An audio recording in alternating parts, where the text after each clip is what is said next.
In this session, we're going to talk about banking in India, electronic transactions, and electronic cash management, where India has made a huge number of significant steps over the past few years, and it's gone basically from being a very cash-based society to one which is among the world's leading ones when it comes to electronic banking and eliminating physical cash. So Divesh, could you basically take us through what's happened to reduce the dependency on cash and how this has changed or transformed the banking situation? I think there are a couple of things that have happened over the last 25 years in the country, and I think as one would look at, there are four pillars of change in an economy. There's consumer, there's technology, there's government, and there's regulator. Right? These are the four big drivers of change, and India actually over the last 2 decades has gone through all these four forces working the same direction, and the big ones have been the regulator and the government. If you pivot down that, zero down on those two, I think what the regulator has clearly done over the last 25 years, which is the central bank of the country, it's basically driven a lot of digitization, right? So one is a digital payments infrastructure. So they kind of set up the digital payments infrastructure for wholesale payments and retail. And for retail payments, there was a separate body that was found in the early 2000s, which is called the National Payments Corporation of India, which is NPCI. And then NPCI drove a lot of, digital payment infrastructure around retail payments, right? So if you want to make small value payments to vendors for which is like 10 cents, or even if you want to make a £1 payment for purchase of a garment, all of those actually moved from cash to digital. And the big driver for that was in 2016, they launched something called UPI, which is Unified Payment Interface, which basically enabled a consumer like me to go ahead and use a fintech or my bank app to actually go ahead and debit an account with a third bank. So for example, if I have an account with bank ABC, I can use a mobile banking app of XYZ, or let's say a PayPal, which is not a bank app, a PayPal app, to actually debit my account with bank ABC and pay to, let's say, Damien, which is an account in Barclays. And this in India can be done instantaneously, 24/7. Now, this basically was rolled out in 2016. It gathered steam around 2018 significantly. So from a corporate customer perspective, can you get funds 24/7? Answer is yes. Can you sweep 24/7? Answer is yes. Can your customer's customer, which is a consumer, like Damien goes and buys something which Unilever is selling through a distributor, can he pay digitally instantaneously? Answer is yes. So effectively, the entire supply chain is digitized to such a large extent that your need for cash drops significantly, right? And this, in my view, is a first across most markets globally, because nowhere in the world you have interoperability the way it happens in India, right? The customer is forced to remain with his or her app, especially on the retail payment side. And I think that's the big change. It's a significant change, which is helping us drive, move the reliance on cash right now for at least on retail payments. I hope that helped. Well, that's huge. So you're saying that basically it doesn't matter who you bank with, you can make a payment through any bank and it all works. Yep, so absolutely. this, I'm sorry, I'm going to show my age. I'm old enough to remember when the problem was that as a foreign company, you would tend to deal with the foreign banks who were only present in one or two cities, or three or four maybe.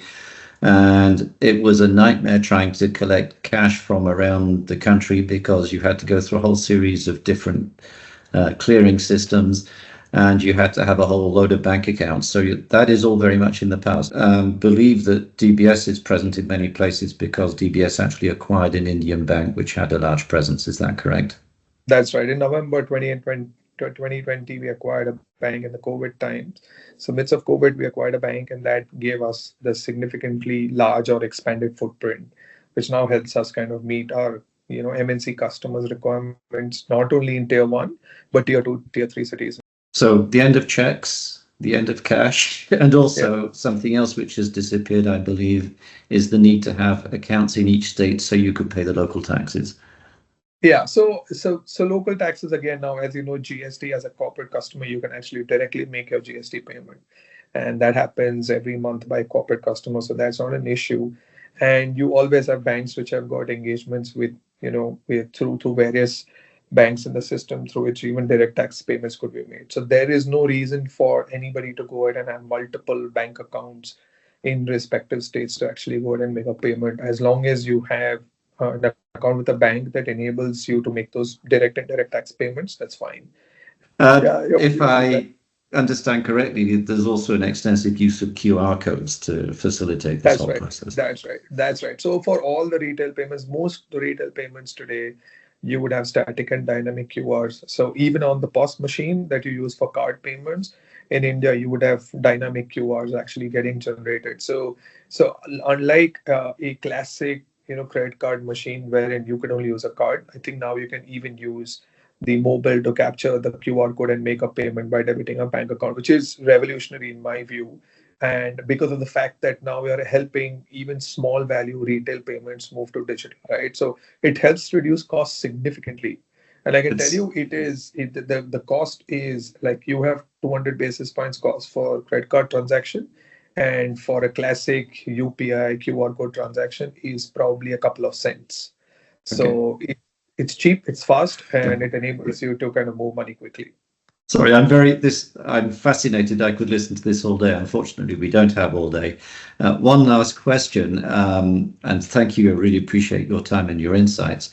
One last question again. Every treasurer asks, what about getting the information on my bank accounts, on my transactions, and cash pooling within the country? I think I know the answer, but would you care to give us Yeah. the status? So again, yeah, absolutely, Damien. So I think visibility of information is not a challenge across banks, right?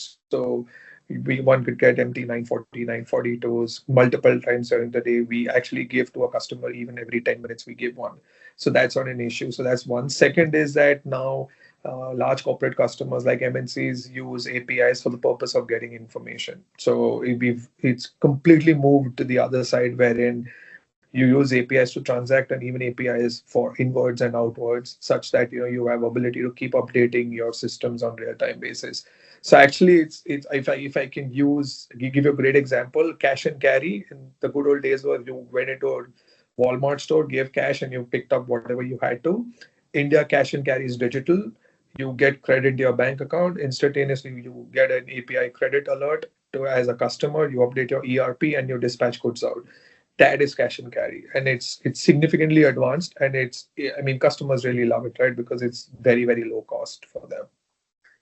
Well, this is fantastic. I really appreciate it. So if I can summarize it, India's gone from being probably one of the most backward countries in the world when it came to doing this to, sounds to me like probably the most advanced. Is that a fair summary? Yeah, I think I would say that we were always kind of working towards getting better, but yeah, I mean, the last decade we've probably moved, top of the house right now, in my view. Certainly sounds like it to me. This all then leads into another question, which is how this feeds into relationships with the bureaucracy and the administration, which of course is a whole separate question. We'll come back to that in a different session. Okay. Thanks. Thanks, Really David. appreciate Thank you. your time and the insights. Thank you, Divesh. Same here. Thank you. You have a great day.